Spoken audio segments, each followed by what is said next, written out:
le patient veut voir le médecin ou le patient veut avoir le contact humain, etc.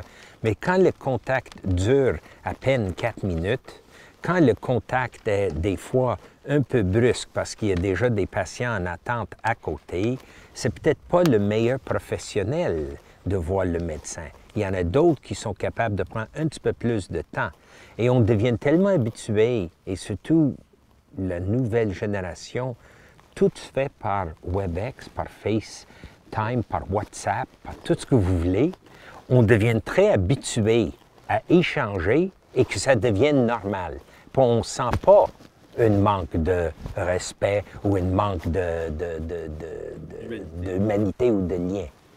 Moi, je pense que l'avenir est effectivement dans ça, mais la difficulté, c'est que la grande majorité de la population, même quand ils sont malades avec un diagnostic, fait du déni. On l'ignore. On ne veut pas le voir. Et en conséquence, on ne consomme pas bien nos médicaments. Des fois, on ne le renouvelle pas de tout, nos médicaments.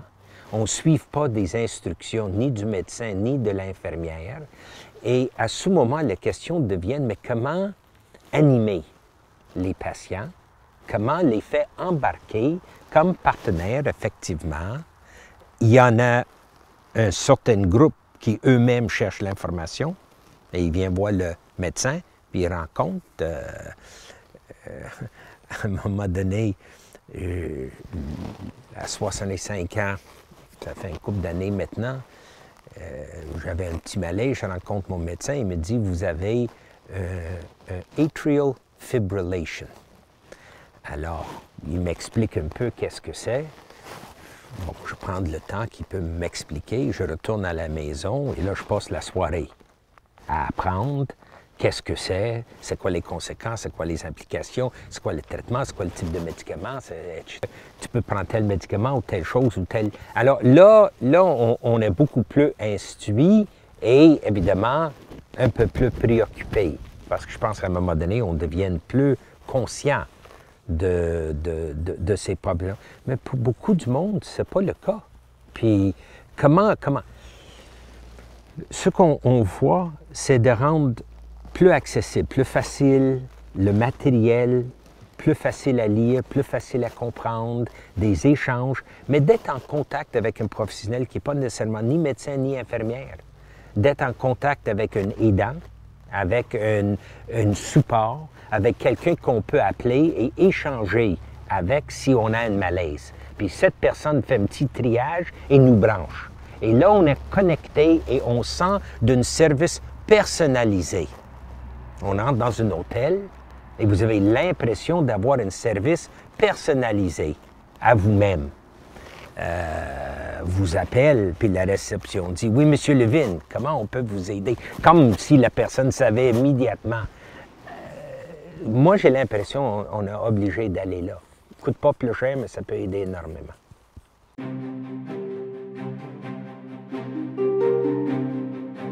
Il y a plusieurs médecins maintenant qui vont répondre à des emails des patients. Pas nécessairement tout le monde, mais il y en a plusieurs. Puis il prend un certain temps de la journée de répondre parce qu'il a dit au patient, si vous avez des réactions à ce médicament-là, laisse-moi savoir.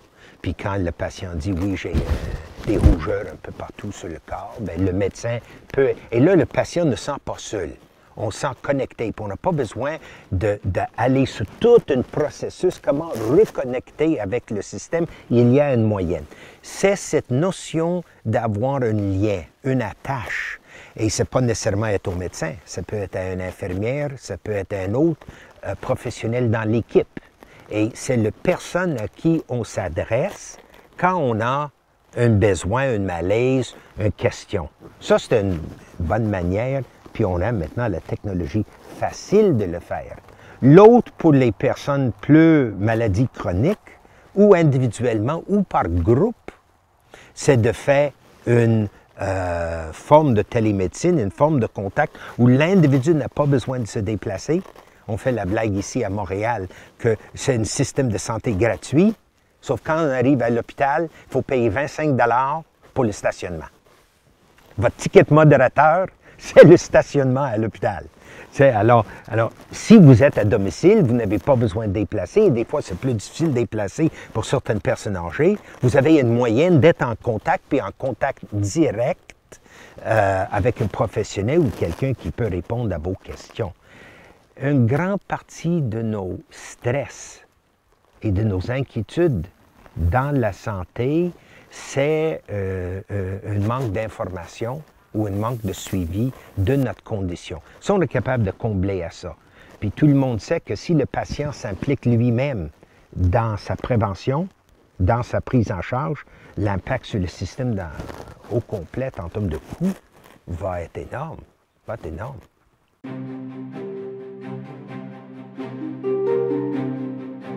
Quand j'étais responsable de l'Agence régionale de Montréal, c'était une population de 2 millions. On avait 17 hôpitaux dans cet regroupement, ainsi que tous nos soins à domicile, les CLSI. C'était vraiment la santé montréalaise. L'objectif était de changer l'orientation du système. Le système, jusqu'à date, était très hospitalo-centrique. C'était un système de soins aigus. On avait des problèmes, historiquement, des infections, des antibiotiques. On règle vos problèmes aigus de santé. Mais là, la population vieillit, le VHS devient un problème chronique, le cancer devient un problème chronique de suivi. Les problèmes qu'on voit dans la société maintenant, il y a tous une dimension de chronicité à ces maladies. Et cette chronicité exige un changement.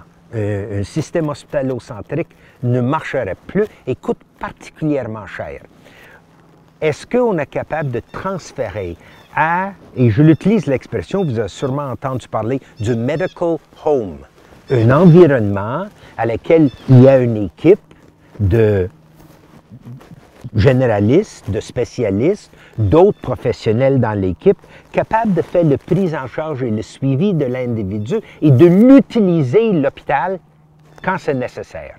De l'utiliser, cet environnement plus dispendieux, plus coûteux, plus interventionniste. Et on utilise, et à cette époque-là, j'utilisais l'exemple parce qu'on a voulu le développer, c'est au Québec, groupe de médecins de famille qui deviennent de plus en plus développés. Et nous, on voulait vraiment créer un environnement d'une clinique réseau où la population avait accès sans rendez-vous à cet environnement-là. On a fait l'évaluation avec Kaiser en Californie et pour la même population de Montréal avec le modèle Kaiser, eux avaient à peu près 400 000 visites à l'hôpital, à l'urgence, de l'hôpital par année, à l'urgence.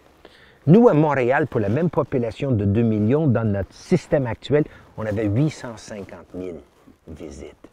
Une visite à l'urgence est très dispendieuse parce qu'une fois qu'on arrive à l'urgence, il y a une panoplie d'investigations qu'on doit faire. Parce que si quelqu'un quitte l'urgence, puis au coin de la rue à côté, il y a une crise cardiaque, l'hôpital est blâmé et fait des manchettes des journaux.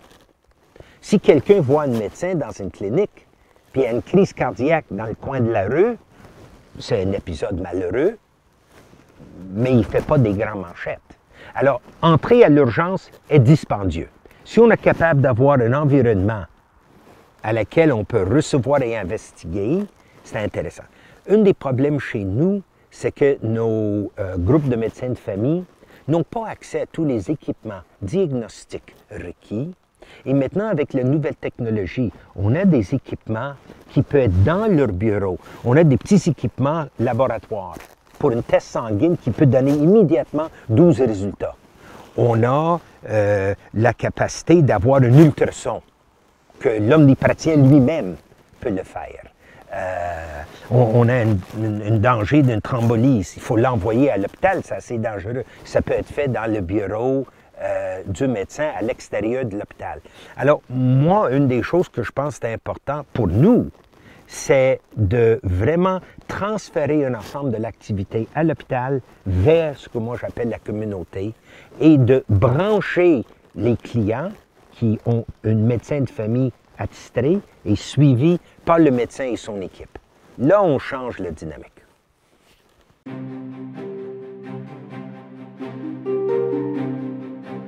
touche un point particulièrement intéressant. Les changements dans le domaine de la santé sont probablement les changements le plus lents que tout autre domaine. Le milieu médical est très conservateur. Même quand on a des données probantes, même si on a des protocoles de best practice très clairs, avant que les médecins changent réellement leur pratique, ça prend beaucoup de temps. Alors que le système change, prend aussi beaucoup de temps. Moi, ça fait 40 ans que je suis dans le travail. Ça fait 10 ans que j'étais à l'agence régionale et à laquelle on a essayé d'implanter des choses. Et là, ça fait 4 ans que j'ai quitté, c'est 14 ans, et on commence maintenant à implanter, et même pas pleinement, les éléments qu'on a mentionnés qu'il faut faire il y a 14 ans. Alors, quand vous me posez la question, est-ce que je pense c'est rapide, ma réponse est pourquoi? Bien, la raison, c'est parce que vous avez beaucoup de groupes d'intérêt dans le domaine de la santé. Vous avez le syndicat des médecins au Québec, au Canada.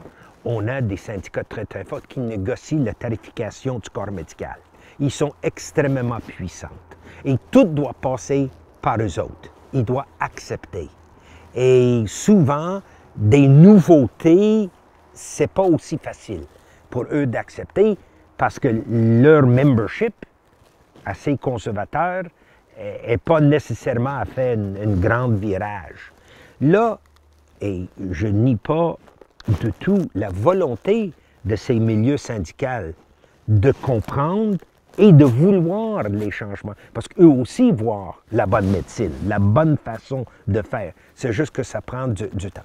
Vous avez aussi beaucoup de dynamique entre les corporations. Corporation de médecins, corporation des infirmières, les infirmières spécialistes qui peuvent faire une activité que les médecins font, beaucoup de résistance. L'embarquer chez nous des sages-femmes était très difficile comparé à obstétriciens qui faisaient des accouchements. Alors, vous avez beaucoup d'intérêts qui aussi rendent plus lent. Ça va arriver. Je suis convaincu qu'on va arriver. La technologie va aider. La technologie rend la communication plus rapide, la diffusion des données sur le patient plus rapide, accessibilité pour ne pas reprendre le même examen une deuxième fois, peu importe où le premier examen a été pris, disponibilité dans le bureau de l'omnipraticien ou de généraliste dans son bureau des données de l'hôpital pour aider à faire le suivi. Alors, tout ça, à mon avis, va faire avancer au moins un petit peu plus rapidement que c'était le cas dans le passé. Est-ce que ça va être réellement plus rapidement? Ça, je ne suis pas convaincu.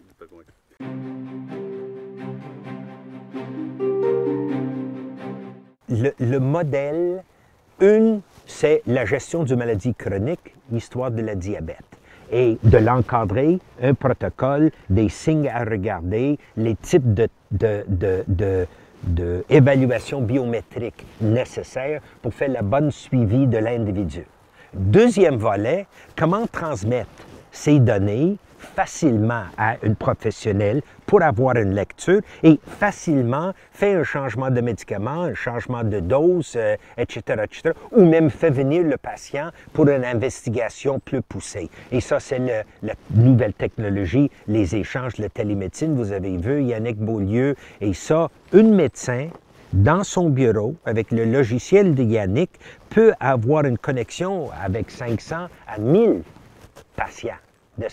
Et chaque patient peut l'envoyer et faire un échange pour booker un rendez-vous, pour booker un contact, et non seulement avec le médecin, mais avec un autre membre de l'équipe. Et dans ce sens-là, peut être branché sur un programme qui collecte des données quasiment journaliers, dans certains cas, sur des individus.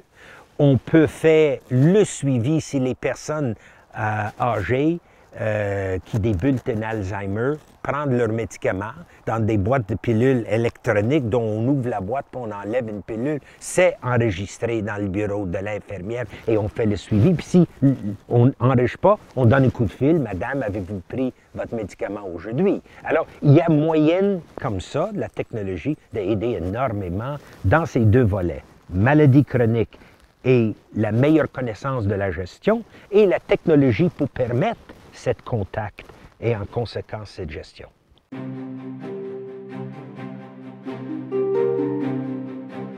Il faut être capable de démontrer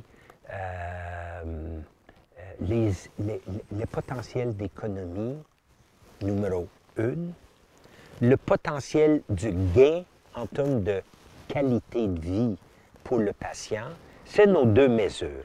Et quand des politiciens regardent ça, souvent, l'économie est un petit peu plus à long terme.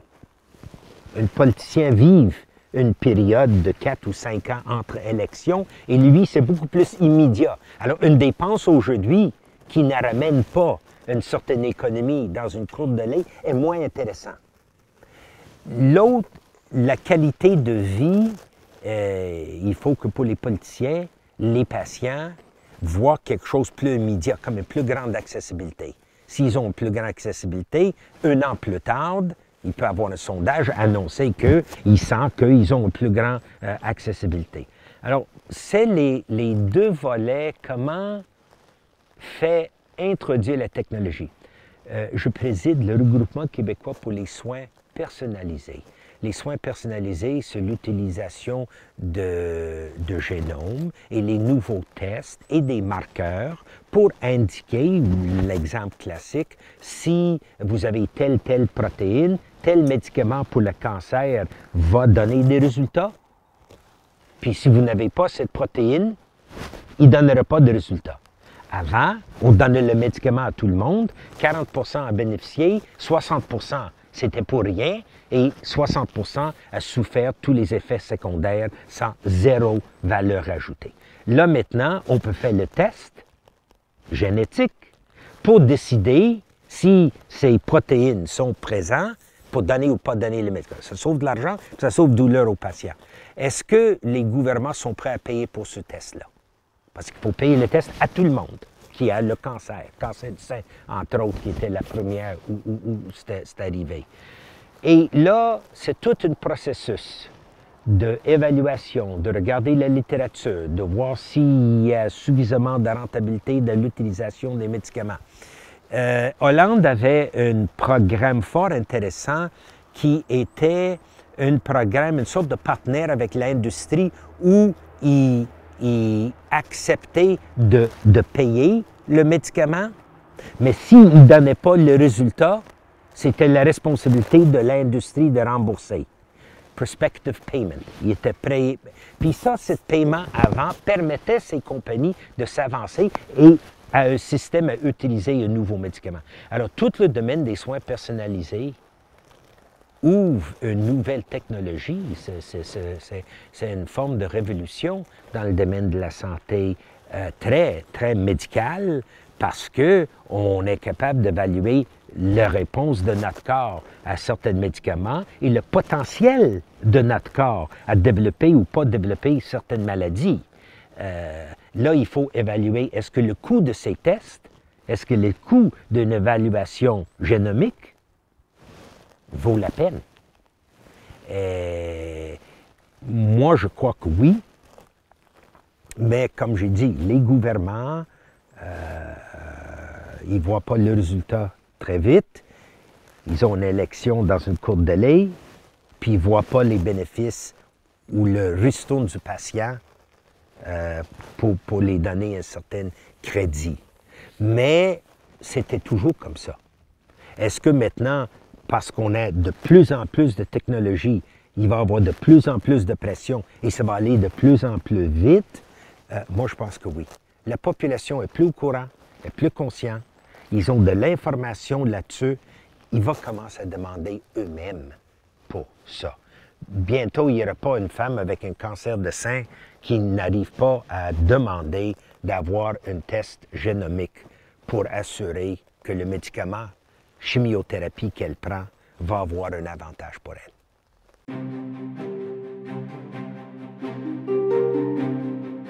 Les gouvernements ont investi beaucoup. On avait, Génome Canada a fait lancer 17 projets de recherche très spécifiques, très précis. Le Québec a obtenu 12 de ces 17 projets, fort intéressants. Nos chercheurs sont vraiment très précis. Vous avez dans le domaine cardiologie, dans le domaine de la neurologie, vous avez plusieurs domaines où il y a de l'investigation, sont très attachés au développement de biomarqueurs, de trouver si vous avez, et le plus facile, telle ou telle protéine. On sait, un des projets sur lesquels j'étais impliqué, parce qu'on a une petite compagnie sur laquelle je suis membre du conseil d'administration, et pour une certaine tumeur de poumon, à une certaine taille, si c'est plus que 2 cm, on va faire une biopsie, on va faire l'investigation. Mais quand c'est entre 0,8 et 2 cm, c'est une zone grise. Jusqu'à date, on a une tendance d'investiguer. Ça coûte cher l'investigation, très cher, les biopsies et tout le reste. Mais si c'est un potentiel de cancer, ces cellules vont émettre une certaine protéine qui est dans le sang. Si on est capable de dépister que ces protéines sont présentes, la tendance que c'est un vrai cancer, même quand le tumeur est juste de 0,8 à 2 mm, est là. Mieux de faire une investigation là. Si ce n'est pas le cas, envoyez sur une investigation beaucoup moins coûteuse, un CT scan tous les ans. Et comme ça, on sauve beaucoup d'argent. Le test coûte 3 000 $, le test, pour dépister ces protéines dans le sang. Mais l'investigation complète de la personne, si c'est un cancer, est presque 35 000 $. Et on investigue presque tout le monde entre 0,8 et 2 mm, dont 80 % n'ont pas du cancer. Alors, ça peut sauver beaucoup d'argent sur un investissement de 3 000 $. Alors ça donne un exemple. Et là, on essaie de convaincre les milieux d'évaluation. Au Québec, on appelle ça l'Institut national d'évaluation en santé et services sociaux, INIS.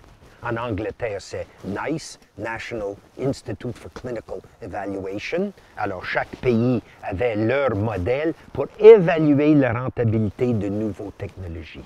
Et on soumet à ces instances pour faire l'évaluation.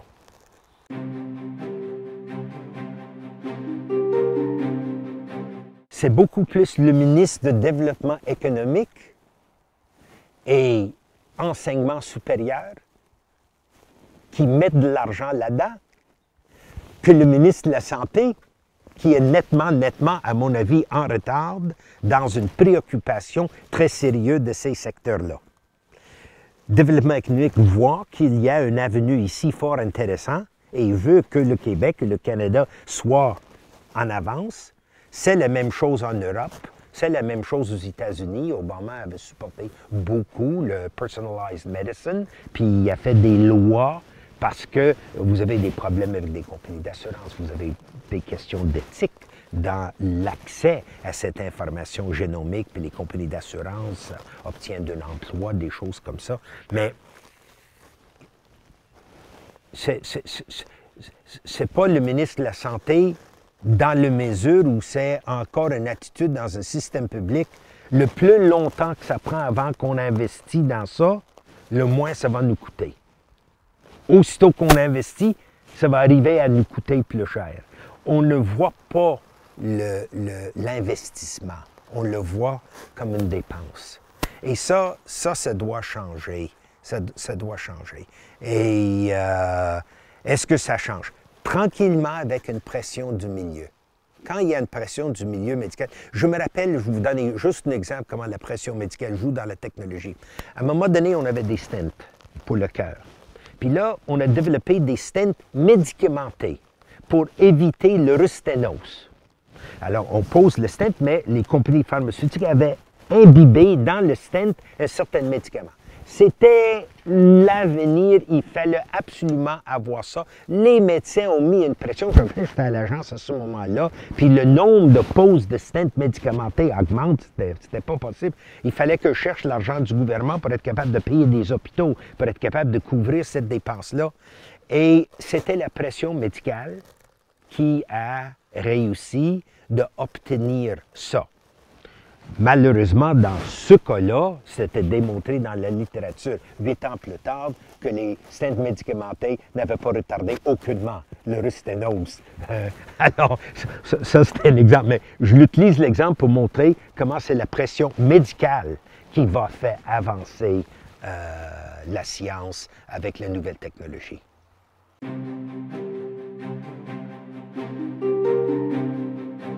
Tout le monde savent que l'informatique, le système d'information, ce qu'on appelle ici le dossier Santé Québec ou le dossier clinique personnalisé de l'individu, essentiel, il faut ça. Beaucoup de difficultés à l'organiser. Ils ne savent pas s'ils doivent faire du mur à mur avec un seul et même système. Ils ne savent pas s'ils peuvent laisser tout le monde développer ce qu'il veut développer et utiliser les intégrateurs pour les combiner ensemble. Malheureusement, on a investi au Canada beaucoup du gouvernement fédéral et provincial. Et puis, il y a une couple de scandales là-dessus avec des retards énormes parce que c'était des gros contrats dans des centaines de millions pour développer et implanter. Et c'est supposé d'être fait dans 2 ans, puis 5 ans plus tard, c'est pas encore fait. T'sais, alors, il y a beaucoup de ces éléments-là, et ça, c'était un problème. Où c'est mieux développé, c'est les bureaux des médecins eux-mêmes, des cliniques, qui ont décidé d'embarquer avec un modèle, qui ont implanté le modèle, qui apprennent comment le bien utiliser, puis sont très confortables avec. Puis ça, c'est très rentable. Est-ce que ce modèle est branché à ce qu'on appelle maintenant notre dossier Santé Québec, qui permettent à tous les PACS, qui est le Picture Archiving de tous les CT scans, de toutes les résonances magnétiques, de toute la radiologie, les laboratoires et tous les médicaments que chaque patient prend est maintenant stocké dans un lieu central et tout le monde avec une code a accès à ça pour être capable d'entrer ces données dans leur propre dossier médical de leurs patients. C'est pas encore installé complètement. Il fallait brancher tous les pharmacies au système, une par une, individuellement, que quand il enregistre le médicament du patient, c'est transféré dans cet environnement d'entreposage des données centralisées. Mais ça arrive. Éventuellement, ça va être tout là et ça va faciliter énormément le fonctionnement. Quand on arrive à l'urgence, on va être capable d'avoir les données sur l'individu, s'il est allergique, s'il n'est pas allergique, s'il perd conscience. On va au moins être capable de chercher ces informations.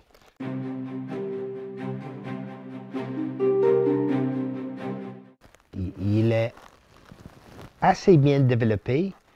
Je ne pense pas que toutes les données sont mises là-dessus. Toutes les sources ne sont pas branchées.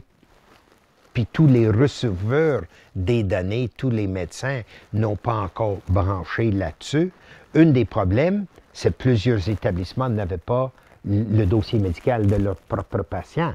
Et quand tu n'as pas le dossier médical, tu n'es même pas capable de faire l'interface. Alors chacun avait un dossier maison individuel. Au Québec, c'est très particulier parce que j'ai réussi, en étant à l'agence, d'installer sur toute l'île de Montréal le même système, qui est rare, mais j'ai réussi que tous les DG ont accepté ça et ont accepté de payer ça eux-mêmes. On n'a pas demandé un cent au gouvernement, on a pris tout ça de notre argent régional. Là, il y avait 3 autres régions du Québec qui voulaient la même chose et qui ont décidé d'embarquer et brancher là-dessus. Il y avait d'autres régions qui étaient sur 2 autres systèmes un peu plus vieux. Actuellement, le gouvernement arrive, il dit « on va faire du mur à mur à Québec de la même système et on va prendre le système de la Ville du Québec qu'eux utilisent », qui fait littéralement effacé plusieurs centaines de millions de dollars déjà investis. Alors, le système que le CHUM et le CUSUM, qui est l'hôpital de McGill, utilisent aujourd'hui, va être éliminé. Et eux ont déjà mis au-delà de 100 millions dans leur système. 100 millions de dollars dans leur système. Et le gouvernement décide, on veut aller le même système, tout le monde, mur à mur, on change ça. À mon avis, dans 5 ans d'aujourd'hui, ce ne sera pas encore fait. Ça va trop gros, ça va trop, et qu'on n'utilise pas ce qui est déjà bien installé et qui réussit. J'ai de la difficulté à comprendre, je ne sais pas c'est quoi les décisions politiques derrière ou les différentes influences que ça peut être pour faire ça. Vous êtes en train de me dire...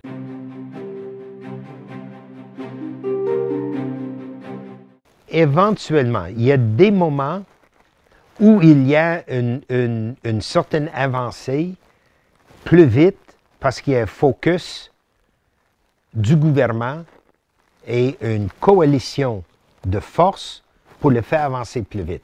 On peut penser à l'époque Tony Blair, quand il a développé la première ligne et qui a développé que les médecins de famille étaient le centre de leur système et ils ont augmenté le revenu. Il y avait une concentration et ça, il a fait avancer une certaine accessibilité. Après ça, maintenant, l'Angleterre a autant de problèmes vraiment que tous les autres et il cherche réforme après réforme de voir comment il peut littéralement améliorer le fonctionnement. Chez nous, on a l'air de sauter d'une réforme à une autre réforme sans que ça devienne une vraie réforme. C'est toujours une réforme de structure, jamais une réforme d'orientation ou d'enlignement. Une réforme de structure, c'est de fusionner les hôpitaux ensemble pour avoir des hôpitaux plus grands. Une réforme d'orientation, c'est au lieu d'être hospitalo-centrique, on décide d'aller dans la communauté. Ça, c'est un changement d'orientation, mais nos changements sont une tendance d'être des changements de structure. Ils chambardent le système, ils sont coûteux. Quand vous avez changé du 29 agences régionales à 13 en France tout récemment, c'était pas un si grand changement de structure. Les établissements ont tout resté, ils ont continué. Est-ce que ça donnait plus de pouvoir à une agence régionale et quelle est la relation maintenant entre l'agence régionale et les établissements? Vous êtes dans une phase de mutualisation, de fusion d'un ensemble d'activités. Ça peut avoir à court terme une certaine amélioration de coût, efficacité. C'est ce qu'on appelle les services du back-office, services d'informatique, les services d'achat, des services de recrutement, des services comme ça qui peuvent être combinés. Je ne sais pas s'il va y avoir un grand changement dans l'offre de soins, dans le service direct à la population. C'est souvent pas le cas. Nos fusions des établissements ne changent pas ça. Ce qui change, c'est une autre orientation. Vous faites une orientation pour gestion maladie chronique, vous créez des cliniques spécifiques pour ça, vous faites de la formation et entraînement aux professionnels, et là, vous avez une amélioration significative auprès de l'état de santé de l'individu et en conséquence, la population de cette maladie.